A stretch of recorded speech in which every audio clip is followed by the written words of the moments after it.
तो यहाँ पर देख सकते हो इस डेट को मैंने अपना जियो सिम पोर्ट करवाया था वोडा पर यानी कि वीआई पर। एंड आज के इस वीडियो पर हम यही बताने वाले हैं कि यार वीआई पर मुझे क्या एक्सपीरियंस मिला है, क्या आपको पोर्ट करना चाहिए।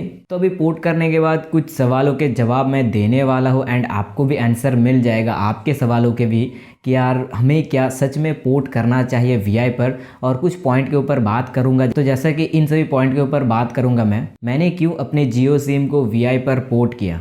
दूसरी, मेरा जो एक्सपीरियंस है वो कैसा रहा। तीसरी, मेरा क्या इसके ऊपर कमेंट्स है या फिर कह सकते हो मेरे क्या वर्ड्स है मैंने जब वीआई पर पोर्ट किया अपने सिम को। और चौथी, एक सलाह देना चाहूँगा जो कि आपके लिए बहुत फ़ायदेमंद हो सकता है। तो इस वीडियो को ध्यान से देख लेना एंड समझ लेना कि हाँ कौन सी चीज़ें कहाँ पर वर्क करती है एंड परफेक्टली आपको समझ में आएगा। पॉइंट वाइज आपको मैं सभी चीज़ें बताने वाला हूँ। तो जैसा कि मैंने पहले भी दिखाया कि यार इस तारीख को मैंने अपना जियो सिम पोर्ट करवाया था वोडा पर या फिर कह सकते हो वीआई पर। तो यहाँ पर जो पहला पॉइंट था, मैंने क्यों अपने जियो सिम को वोडा पर पोर्ट करवाया था। तो यहाँ पर वीआई पर अपने सिम को स्विच करने का पहला कारण था कि मुझे देखना था, जैसे कि ये वाला वीडियो चेक कर सकते हो। यहाँ पर मैंने वीआई के बारे में बताया था कि यार वीआई के जो प्लान्स आते हैं वो कितने रुपीस के अंदर आते हैं, या फिर जियो से मैंने कंपैरिजन करवाया था।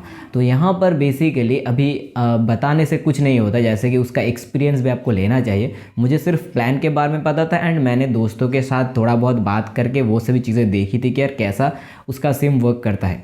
उसके बाद मैंने सोचा क्यों ना हम खुद ही एक्सपीरियंस करें वीआई पर, हमें कैसा एक्सपीरियंस मिलता है। तो इसीलिए मैंने पोर्ट करवाया जियो से वीआई पर एंड अभी के टाइम पे मुझे एक्सपीरियंस भी है।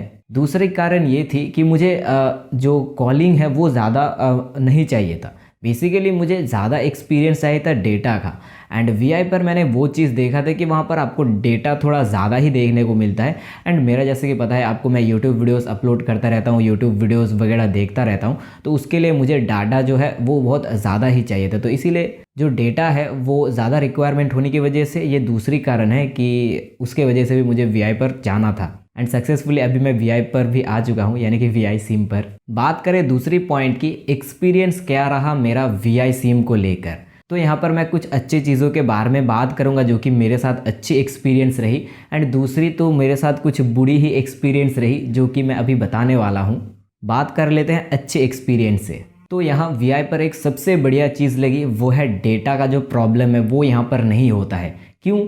देखो अभी मैंने जैसा कि पोर्ट करवाया था तो 239 रुपीज़ का उन्होंने खुद से ही रिचार्ज करवा दिया था एंड पोर्ट करने का मुझे अभी तक कोई पैसा नहीं देना पड़ा। होप सो यार आपको अगर देना पड़ा हो तो नीचे कमेंट कर सकते हो कि कितना रुपीज़ पोर्ट करने के लिए आपसे लिया गया है। और बात करें अगर डेटा की, तो जैसा कि 239 रुपीज़ का फर्स्ट टाइम आप जब पोर्ट करवाते हो तो वो फ्री में ही देते हैं। एंड उसके साथ ही 1.5 GB का आपको पर डे 28 डेज़ के लिए MB देखने को मिलता है। 1.5 GB तक 1.5 GB का कह सकते हो, वो आपको MB देखने को मिलता है 28 डेज़ के लिए। कॉलिंग भी फ्री है एंड उसके साथ हीरो अनलिमिटेड फीचर्स भी यहाँ पर फ्री रहता है। अभी बात करें ये जो 1.5 GB है 1.5 GB, सेम रिचार्ज आप अगर जियो पे करवाते थे तो वहाँ पर आपको 2 GB का डेटा देखने को मिलता था, बट उसके जगह पे यहाँ पर थोड़ा कम है। बट एक चीज़ मैं आपको बताना चाहता हूँ, यहाँ पर जो 1.5 GB है सिर्फ आपको 1.5 GB ही देखने को नहीं मिलता, इससे भी ज़्यादा देखने को मिलता है। वो चीज़ पर्सनली मैंने फ़र्स्ट टाइम पोर्ट करवाया हो इसीलिए हो सकता है, या फिर कुछ अलग ही मैटर हो। बट हाँ, मैंने देखा कि यार वीक में मुझे 3-4 बार 1 GB डेटा एक्स्ट्रा देखने को मिल रहा है। मैं यहाँ पर वीकेंड की बात नहीं कर रहा हूँ, शनिवार और रविवार को छोड़ के जो बाकी डेज रहते हैं वहाँ पर भी मुझे एक्स्ट्रा 1 GB तक डेटा देखने को मिला। एंड स्क्रीनशॉट भी मैंने कुछ लिए थे जो कि आपके सामने है। यहाँ पर मैंने 1 GB तक डेटा को क्लेम करा जब मेरा 1.5 GB का डेटा ख़त्म हो जाता था तो वीआई से मुझे एक मैसेज आता था एंड उस मैसेज के साथ ही आपको वीआई जो एप्लीकेशन है वहाँ पर जाके आपको अपना 1 GB डेटा क्लेम करना था एंड आपको डेटा भी देखने को मिलता था बिल्कुल फ्री में। इससे मुझे फ़ायदा बेसिकली ये मिला कि मुझे एक्स्ट्रा डेटा के लिए पैसा देना नहीं पड़ा, जो कि जियो, अगर आप जियो पर पोर्ट करवाते थे तो या फिर आपका जियो सिम है तो वहाँ पर आपको 1 GB के लिए भी पैसे देने पड़ते हैं। बट यहाँ पर जो फ्री मिलता है वो यार बहुत ही बढ़िया है। फ्री से ही मुझे याद आया वीकेंड। अभी वीक एंड का जो 2 दिन रहते हैं वहाँ पर आपको पूरे वीक का जो डेटा है वो कलेक्ट होके दिया जाता है। एंड ये भी बहुत बढ़िया चीज़ रहती है क्योंकि कभी कभी ऐसा होता है कि यार आप काम करके थक गए एंड आपको आपका मोबाइल चलाना उतना अच्छा नहीं लगा एंड उस दिन का डेटा अगर बच गया हो तो आपको वीकेंड शनिवार और रविवार को वो डेटा देखने को मिलता है, जो कि काफ़ी हद तक मुझे फ़ायदा देता है, क्योंकि कभी कभी वो डेटा, एक्स्ट्रा डेटा जो है वो अच्छी चीज़ों के लिए भी हम यूज़ करते हैं और वो चीज़ अच्छी लगी। बात करें सबसे बढ़िया एंड सबसे यूज़फुल रहा मेरे लिए जो चीज़, वो है हीरो अनलिमिटेड रिचार्ज। ये 239 रुपीज़ से स्टार्ट हो जाता है एंड जो मैंने अपना पोर्ट करवाया था सिम जियो से वोडा पर, तो वहाँ पर मुझे ये रिचार्ज जो है फ्री मिल गया था। तो यहाँ पर हीरो अनलिमिटेड भी एक्टिवेट था, जिससे कि मैं 12 बजे से 6 बजे तक, रात के 12 बजे से सुबह के 6 बजे तक हीरो अनलिमिटेड को एंजॉय कर सकता हूँ। यहाँ पर बेसिकली अनलिमिटेड नेट देखने को मिलता है और काफ़ी हद तक अनलिमिटेड, यानी कि मुझे पता नहीं पर मैंने हाईएस्ट एक दिन के अंदर 10 जीबी तक का भी डेटा कंज्यूम करा एंड 10 जीबी होने के बावजूद भी स्पीड मुझे बहुत बढ़िया देखने को मिला। ऐसा नहीं कि यार कम हो गया या फिर घट गया हो। एवरेज अगर कहे तो मैं अगर बाहर जाता हूँ, जैसे कि मैं सुबह जॉगिंग के लिए या फिर कह सकते हो एक्सरसाइज करने के लिए, थोड़ा खेलने के लिए, फुटबॉल खेलने के लिए मैदान पर जाता हूँ, तो वहाँ पर फ़ोन को भी बीच बीच में ले जाता हूँ। मूवीज़ वगैरह डाउनलोड करना पड़ता है, तो वो चीज़ यार मुझे एक्स्ट्रा डेटा खर्च नहीं करना पड़ता। वहाँ पर 6 बजे के अंदर ही मैं सभी चीज़ें कर लेता हूँ एंड 10 जीबी तक भी मैं डेटा कंज्यूम कर लेता हूँ बीच बीच में। तो ये चीज़ सबसे बढ़िया लगी, जो कि जियो पर मुझे देखने को नहीं मिला। यहाँ पर सबसे इम्प्रेसिव लगी यही चीज़। एंड ये चीज़ें यार बहुत फ़ायदा देती है जब आप ज़्यादा डेटा कंज्यूम करते हो। पर्सनली आपका कॉलिंग मेन फीचर्स नहीं रहता है, तो उस चीज़ के लिए वीआई तो यार लगभग बहुत ही बढ़िया है।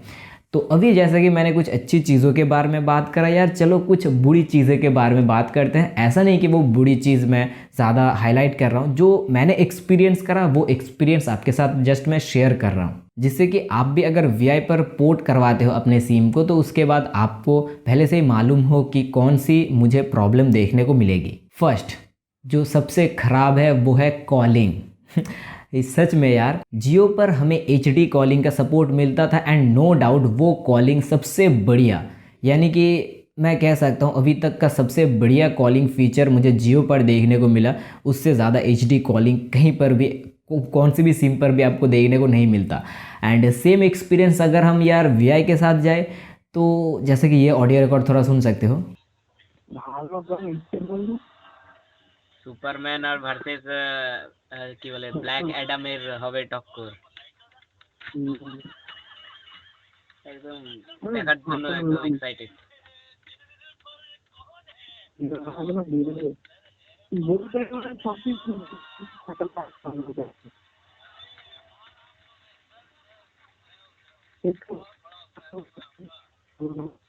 আর কি হচ্ছে ভোডাফোনের নেটওয়ার্ক इतना खराब भाई, कैसे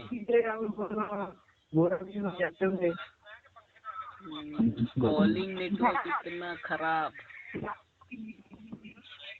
तो यहाँ पर यार मैं घर के अंदर था एंड ऐसा हो रहा था कि मैं अपने दोस्तों का जो आवाज़ है, जो वो बोल रहे थे, वो मैं सुन तो रहा था बट समझ में नहीं आ रहा था कि यार क्या बोल रहे हैं वो।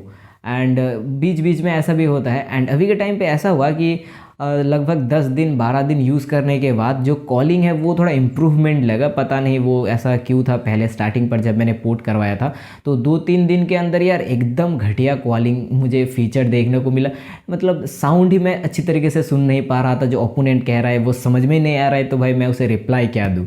और आपको ऑडियो सुन के भी पता चल गया कि यार कैसा ऑडियो क्वालिटी आता था। बट अभी के टाइम पे मैंने देखा हाँ अभी ठीक ठाक ही है, उतना बेटर तो नहीं जो HD कॉलिंग जियो पर रहता है उस तरीके का तो नहीं, बट काम चलने वाला है। काम चलने से मेरा मतलब है आपको समझ में आएगा। और अभी जो दूसरी प्रॉब्लम है ये भी काफ़ी हद तक यार इरिटेटिंग है, क्योंकि देखो जैसा कि जियो 4G सिम था तो वहाँ पर कभी भी 3G या फिर 2G देखने को नहीं मिलता था।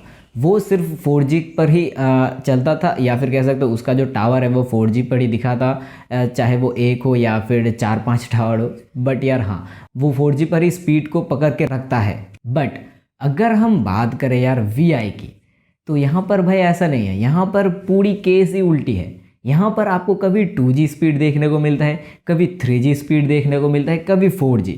लगभग 90% तो नहीं बट हाँ 70% 4G स्पीड देखने को मिलेगा। 20% आपको ऐसा देखने को मिलेगा थोड़ा थोड़ा 3G आ रहा है। एंड आपको 10% 2G पर भी देखने को मिलेगा, जो कि मैंने एक्सपीरियंस करा।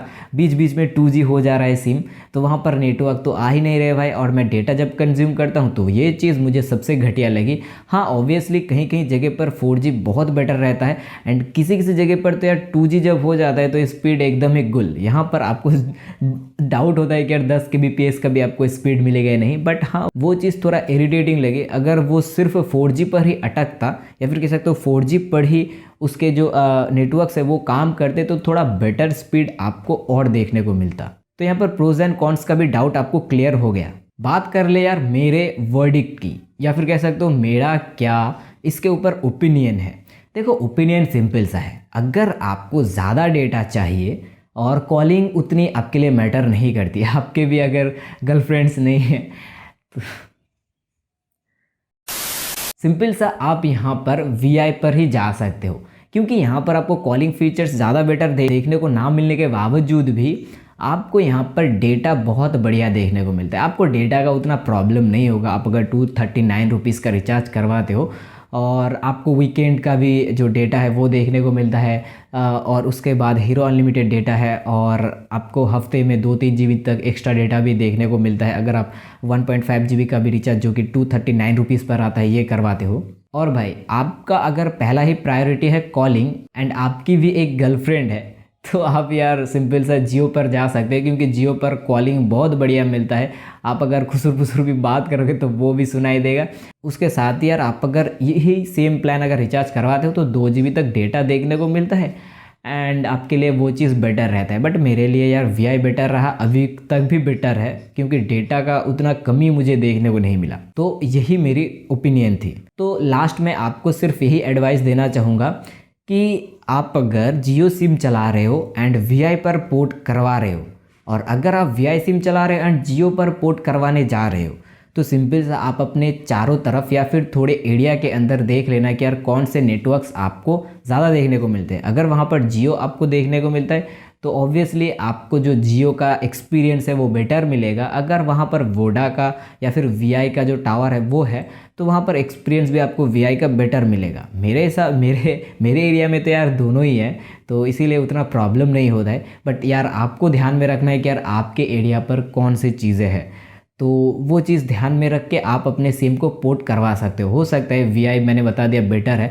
बट आपके वहाँ पर VI का कोई टावर ही नहीं, तो आपको एक्सपीरियंस कैसे मिलेगा? चाहे वो एक्स्ट्रा डाटा ही क्यों ना ले लो, तो आप कैसे खर्च करोगे? एंड उसके साथ ही अगर आपके पास जियो है एंड आप जियो पर 2 GB का भी रिचार्ज करवाते हो तो बहुत बढ़िया स्पीड चलेगा। कॉलिंग तो यार मत ही पूछो, मुझे जियो पर कोई कॉलिंग का इशू नहीं देखने को मिला।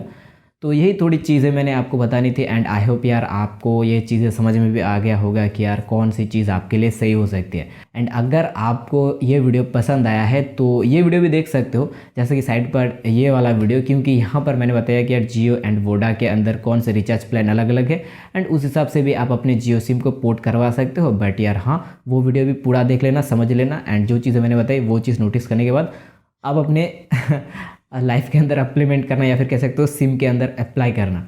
तो बस यार आज के इस वीडियो में इतना ही। चलिए मिलते हैं अपने अगले वीडियो पर, तब तक के लिए बाय।